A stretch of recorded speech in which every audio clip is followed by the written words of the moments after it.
The alarm blared across the bridge of the Pathfinder. Red lights flashed as the crew rushed to their stations. Captain Frank Miller gripped the arms of his command chair and kept his face calm.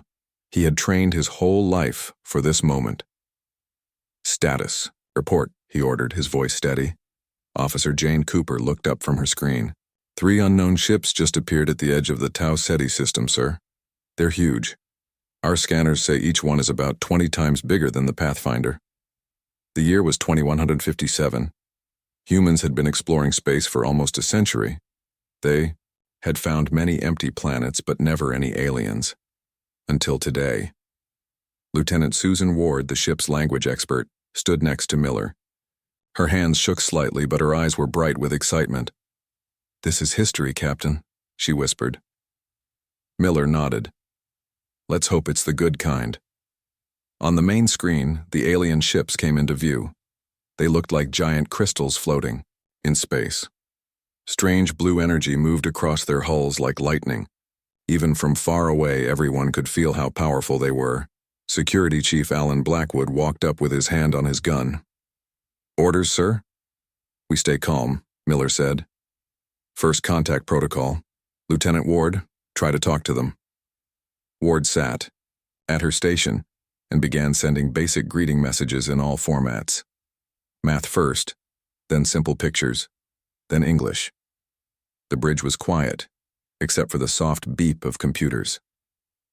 After 20 minutes, the middle alien ship lit up with bright colors. A beam of light shot out and scanned the Pathfinder from end to end. "They're scanning us," said Officer Cooper. "Should we raise shields?" Miller shook his head. "No. Let them look. We have nothing to hide." What the aliens didn't know was that humans had spotted them 3 months ago. A deep space probe had caught strange signals coming from Tau Ceti.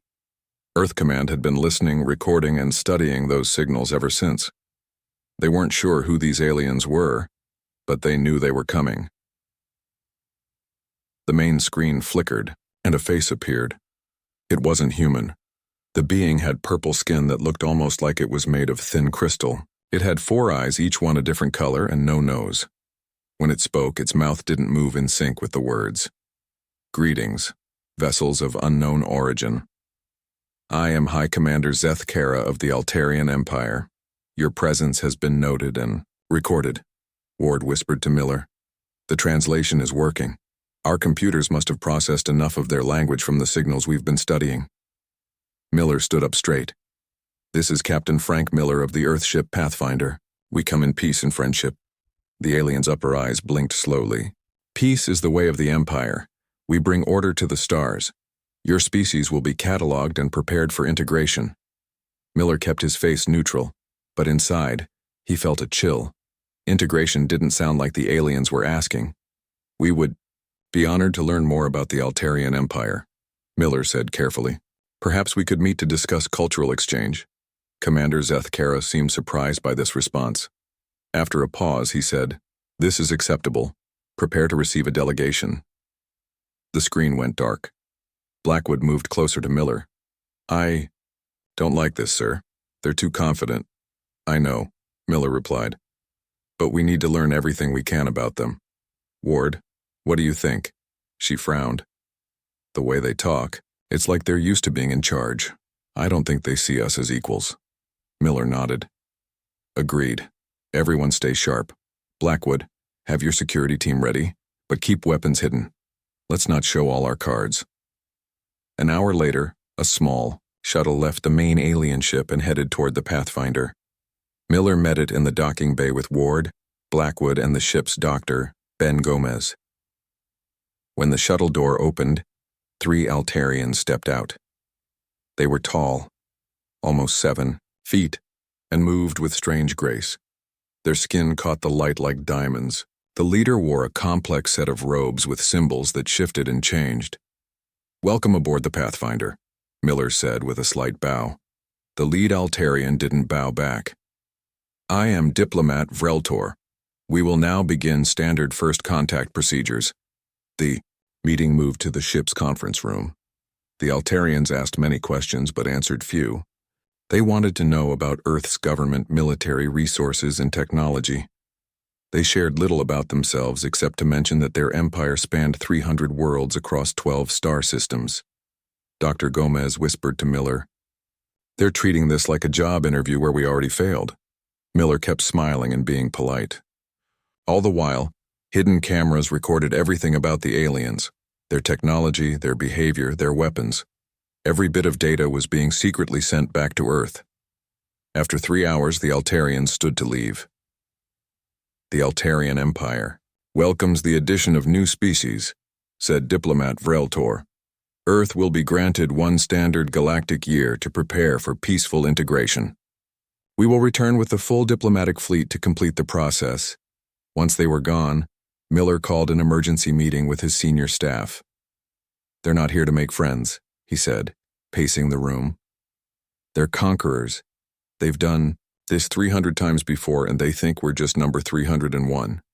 What do we do? Asked Dr. Gomez. Their technology is way ahead of ours. Miller looked at each of them. We warn Earth.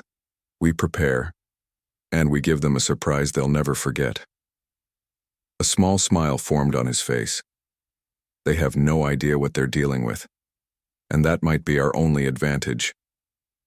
As the Pathfinder turned back toward Earth at full speed, the Altarian ships watched it go. Inside their command center, High Commander Zethkara felt pleased. Another simple species to add to the glory of the Empire. The humans seemed respectful and properly awed by Altarian might.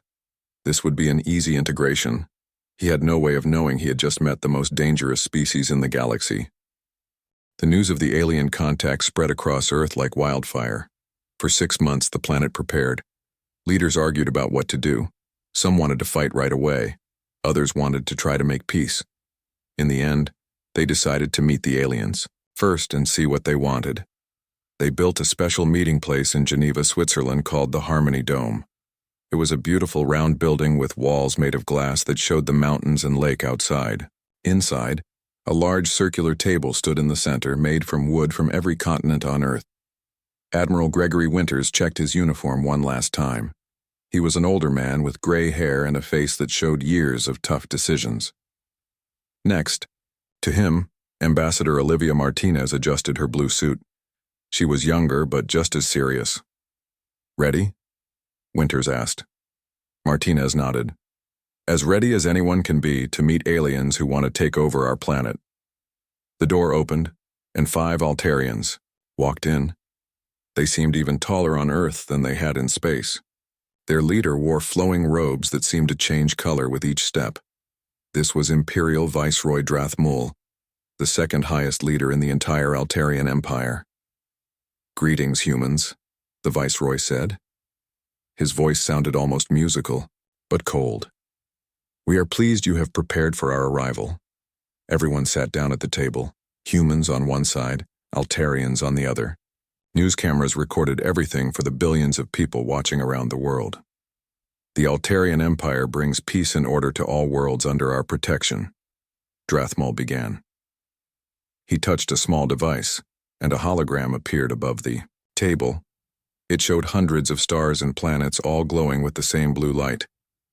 "For 10,000 years we have united species across the stars. Now it is time for Earth to join us." Martinez leaned forward. "And what exactly does joining you mean?" The Viceroy smiled, but it didn't reach his 4 eyes. "It is simple. Earth will be protected by our fleets. Your people will live in peace. Your resources will help build the Empire. Your most talented citizens will serve throughout our worlds. And in return?" Admiral Winters asked. "In return, you receive the honor of being part of the greatest civilization in the galaxy." The Viceroy touched his device again. "Here are our terms." A new hologram showed a list written in both Altarian and English. As the humans read it, their faces grew hard. Earth would give up all military ships and weapons. Earth would provide 40% of all metals, fuels, and food each year to the Empire. Earth would accept Altarian governors in every major city. Earth would send 10,000 workers each year to serve on other planets. Earth would follow all imperial laws. In exchange, Earth would be allowed to keep its own leaders for local matters. Earth would be protected from any outside threats. Earth would not be destroyed. When the Viceroy finished reading the terms, he looked at the humans with confidence. The terms are not negotiable. You have 1 Earth month to prepare your people. Then we begin integration. The room was silent. The Altarians expected begging, fear, or anger, but instead Ambassador Martinez smiled calmly. Before we respond, she said, pushing a small silver cube across the table, we have a gift for you. This is a database containing the complete military history of Earth. Before you finalize your demands, we suggest you review it. The Viceroy looked confused but took the cube. Your history is of interest to our scholars, but it will not change the terms. Just watch it, Admiral Winters said. His voice was quiet but strong. Then we'll talk tomorrow. That night, in their luxury hotel, the Altarian delegation plugged the human device into their systems. They expected to see simple battles, primitive weapons, and easy victories. What they saw instead shocked them. For hours they watched humans fighting. They saw the ancient battles with swords and arrows where thousands died in mud and blood. They saw the world wars where millions died and cities burned. They saw guerrilla fighters hiding in jungles and deserts fighting against bigger armies for years. They fight differently than any species we know, one Altarian analyst said. They don't surrender when they should. Another analyst pointed to the screen. Look at this battle. These humans knew they would lose, but they fought anyway. Why? In one corner, a junior analyst named Trelvon watched footage from a human battle called the Alamo. He saw humans fighting until the last person, even though they knew they would all die. He quickly sent a message to the Viceroy. These creatures fight even when victory is impossible. They call it going down swinging. The Viceroy watched as humans rebuilt cities from ashes after being bombed. He saw how they turned normal things like fertilizer into weapons when needed. He saw how they lived in terrible conditions but kept fighting. Most disturbing of all, he realized that humans had invented most of their technology for war. They had gone from horses to spaceships in just a few hundred years because they were always fighting and inventing new weapons. No species in the Empire was like this. The others had all surrendered quickly when faced with Altarian power. The next morning, when they returned to the Harmony Dome, the Viceroy looked tired. The humans looked exactly the same as before, calm and ready. We would like to discuss certain parts of our terms, the Viceroy said. Admiral Winters leaned back in his chair and smiled slightly. We're just getting started. While the talks with the Altarians continued day after day, Earth was busy. Not with panic or fear, but with purpose. Every factory, every lab, every military base worked around the clock. They called it Operation Silent Shield, and General Paul Rivera was in charge. General Rivera stood in the main control room of the lunar base, looking at the screens showing Earth below. He was a tall man with dark eyes that missed nothing. Beside him, his assistant read the latest report. The shipyards are working at 300% capacity, sir. We've built 15 new warships this month alone. Rivera nodded. And the weapons testing? Dr. Phillips is ready to show you. The screen changed to show a woman in a white lab coat standing in a large testing facility on Mars. Dr. Karen Phillips had been a physics professor before the aliens came. Now she led the most important weapons research in human history. General, we've made a breakthrough, she said, her face serious but excited. Watch this. Behind her, a team of scientists brought out what looked like a small blue crystal. A piece of Altarian technology they had managed to get during the diplomatic meetings. They placed it behind thick glass. On the other side of the room, a scientist aimed a strange-looking gun at it. There was a flash of red light, and the crystal shattered. Their shields work by creating a field of exotic particles, Dr. Phillips explained. We found a way to disrupt that field. The Altarians think their shields are unbreakable. They're wrong. Rivera allowed himself a small smile. Good work, Doctor. How soon can we put this on our ships? 2 weeks, maybe less. Across the solar system, humans prepared. The Moon, Mars, and even the moons of Jupiter became military bases. Old enemies on Earth worked together, sharing secrets and technology. When faced with aliens who wanted to take over their planet, humans forgot their old fights and united. Meanwhile, the Altarians were getting worried. Their spies had managed to get into some human bases, but what they saw confused them. In a secret meeting room on their main ship, Intelligence Director Krevnar showed his findings to Viceroy Drathmol. "The humans are building ships as expected," Krevnar said, his purple skin looking almost gray with worry. "But they're not just defense ships. They're designing ships to attack our supply lines and communication networks." The Viceroy frowned. "How could they know about our supply lines? We haven't shared that information." "That's not all," Krevnar continued. "They seem to understand our technology too well. Look at this." He showed a video of engineers on Jupiter's moon working on a device that looked similar to Altarian shield generators. "They're not just copying our technology," Krevnar said. "They're improving it. They're finding weaknesses we didn't know existed." "Impossible," the Viceroy said, standing up. "They're a young species. They've barely left their own planet." "And yet, they're doing it," Krevnar replied softly. "There's something else. We've been studying their history more deeply.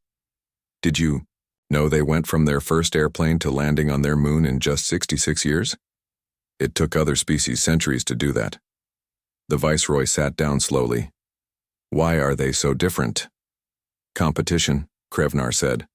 "While most species unite under one government and develop slowly, humans had many countries that competed. They fought wars, yes, but they also raced to create better technology. And nothing made them create faster than the threat of war." Back on Earth's moon, engineer Jack Harrison wiped sweat from his forehead as he made final adjustments to the new weapon. He had been working 18 hours a day for weeks, but he didn't mind.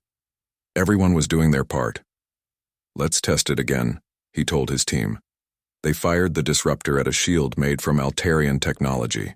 This time, the shield didn't just fail, it collapsed completely. Harrison grinned. "It works even better than we hoped. Get General Rivera on the line. Tell him Project Blackout is ready." Word spread quickly through Earth's military. For the first time, people started to believe they might actually have a chance against the Empire. On Mars, Admiral Winters inspected the new fleet. The ships were smaller than Altarian vessels, but they were fast and now armed with weapons specifically designed to fight the Empire. "They think size matters," Winters told his officers. "But Earth's history shows it's not always the biggest that wins. It's the most adaptable, the most determined, and sometimes the most desperate." In the Empire's main ship, Intelligence Director Krevnar prepared his final report. He had studied humans more than any other Altarian, and what he found disturbed him deeply. "These humans," he wrote, "don't fight like any species we've encountered. They don't surrender when outmatched. They adapt, they improvise, and most concerning, they seem to understand our weaknesses better than we do." He hesitated before adding the last part. "In 800 years of expansion, the Empire has never faced a species like this. Recommendation: consider alternative to standard conquest protocol." When the Viceroy read the report, he was silent for a long time. Finally, he asked, "What alternative do you suggest?" Krevnar looked out the window at Earth, blue and peaceful looking from space. "Perhaps a true alliance instead of conquest." The Viceroy laughed. "The Empire does not make alliances with lesser species." "Then," Krevnar said quietly, "we should prepare for a fight unlike any in our history. For the first time in 8 centuries of expansion, the Altarian Empire hesitated. The Altarians expected humans to wait, to hide behind their planet's defenses. That's what every other species had done when facing the Empire. But humans were different. They decided to attack first." Commander Nicole Ross stood on the bridge of her ship, the Shadow. It was the newest and fastest ship in Earth's fleet, painted completely black to absorb light rather than reflect it. 4 other ships just like it floated nearby, hidden among the icy rocks of the Kuiper Belt at the edge of the solar system. "Are all ships in position?" Ross asked. She was young for such an important mission, only 35, but she had been the best pilot in the fleet before becoming a commander. Yes, Commander, her second-in-command replied. The Altarians don't see us. Their sensors are pointed toward Earth, not out here. Ross nodded. Through the view screen, she could see the Altarian staging area. The aliens had been gathering ships and supplies there for weeks, preparing for their invasion of Earth. 20 supply ships and one large command cruiser floated in the darkness, their crews confident that they were safe so far from Earth. Remember, Ross told her crew, we hit the supply ships first, then the command cruiser. Fast and hard. Don't give them time to react. She took a deep breath. For Earth. For Earth, the crew echoed. Ross pressed the button on her chair. All ships, attack pattern Delta, now. The 5 human ships moved forward, still invisible to Altarian sensors, thanks to their special stealth technology. The aliens had no idea they were coming until the first human ship fired. A bright blue beam shot out from the shadow, hitting one of the supply ships. Instead of exploding, the alien ship just went dark as the new human weapon shut down its power systems. Now the Altarians knew they were under attack. Alarms blared across their ships as they tried to raise shields and power weapons. But they were too slow. The human ships moved with incredible speed, firing again and again. In just 20 minutes, all 20 supply ships were dead in space, their power gone, their crews trapped inside. The command cruiser managed to get its shields up, but it didn't matter. The human weapons, designed specifically to fight Altarian technology, cut through the shields like they weren't even there. Target their engines, Ross ordered. We don't need to destroy them, just make sure they can't leave. The human ships fired together. The command cruiser's engines exploded in silent bursts of light. The massive ship began to drift.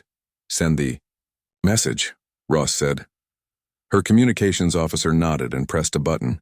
Every Altarian communication system in the solar system received the same message, played in both English and the Altarian language.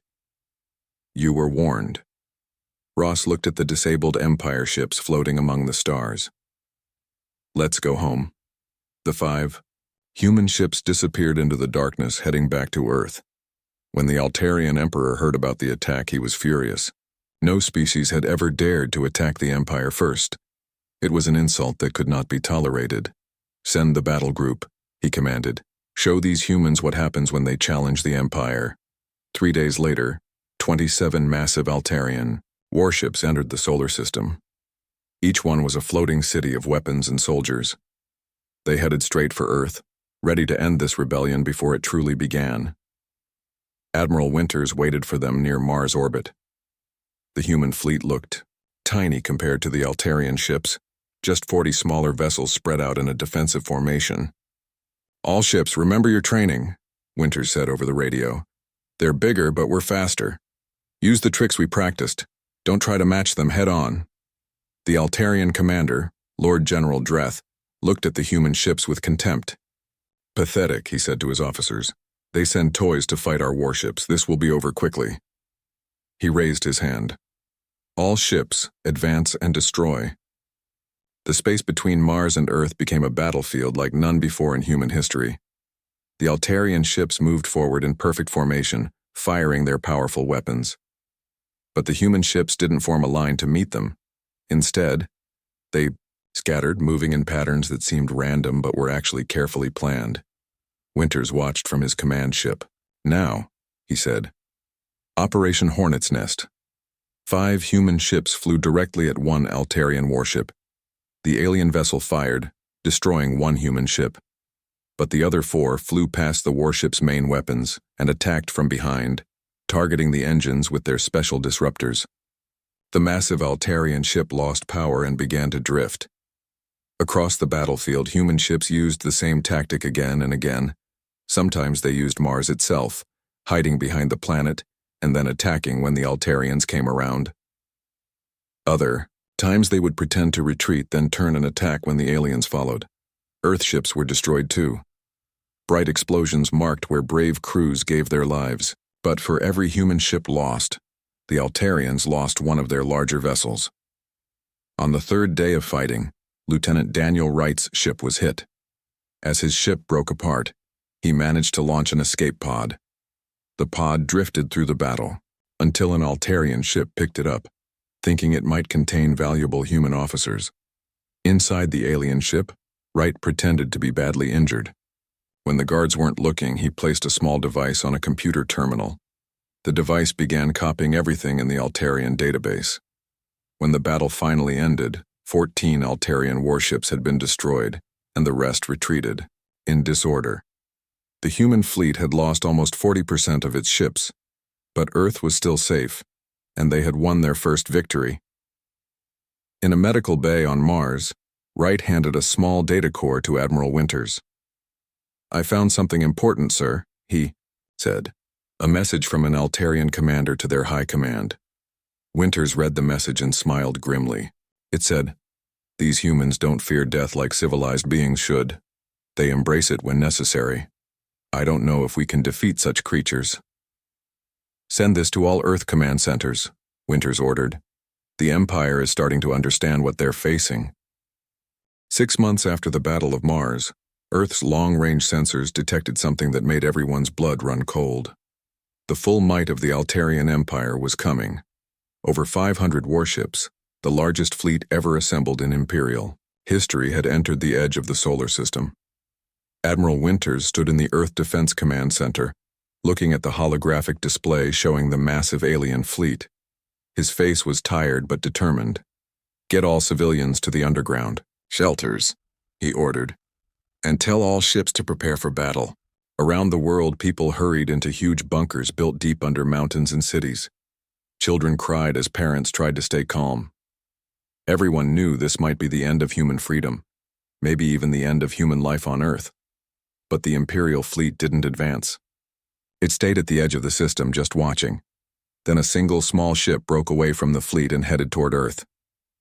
"It's a diplomatic vessel," said Winters' assistant. "They're requesting permission to land." Winters frowned.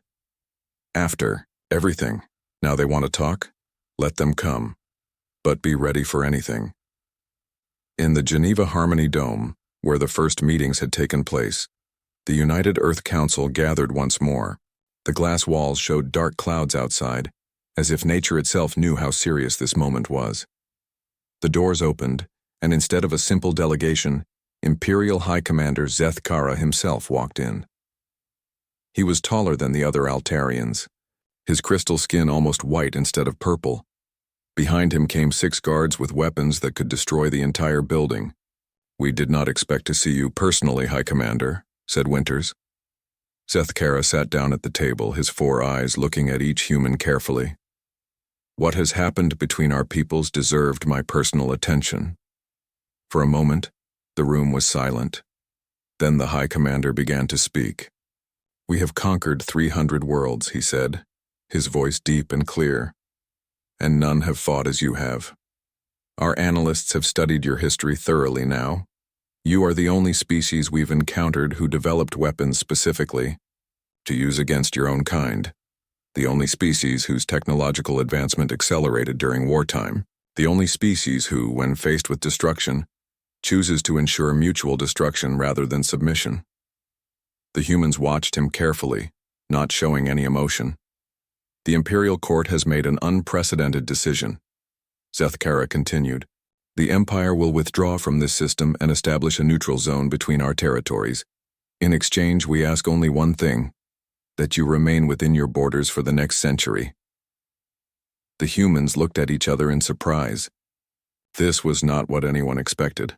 After the agreement was signed and the Imperial delegation prepared to leave, General Rivera walked up to Zeth Kara with a question. "Why the change of heart?" he asked. "You still outnumber us. You could still win, even at great cost." The High Commander looked at Rivera with something that might have been respect. "Because your kind has something we've never seen before. You have no breaking point. And after studying your conflicts, your world wars, we realize what happens when humans are pushed to the edge." He paused. "Our analysts concluded that if we conquered Earth, destroyed your military, and occupied your planet, within 1 generation, the Empire itself would fall. Your resistance would never end. Your tactics would spread. You would teach. other subjugated species to fight as you do. The cost of victory over Earth would be the Empire itself. As the Imperial ships left the solar system, people around the world celebrated. Earth had won not through strength alone, but through the reputation of human determination. The message spread quickly through the galaxy. When asked why the mighty Altarian Empire had, for the first time, retreated from conquest, the answer, from Imperial citizens, was always the same, delivered with a shudder: humans.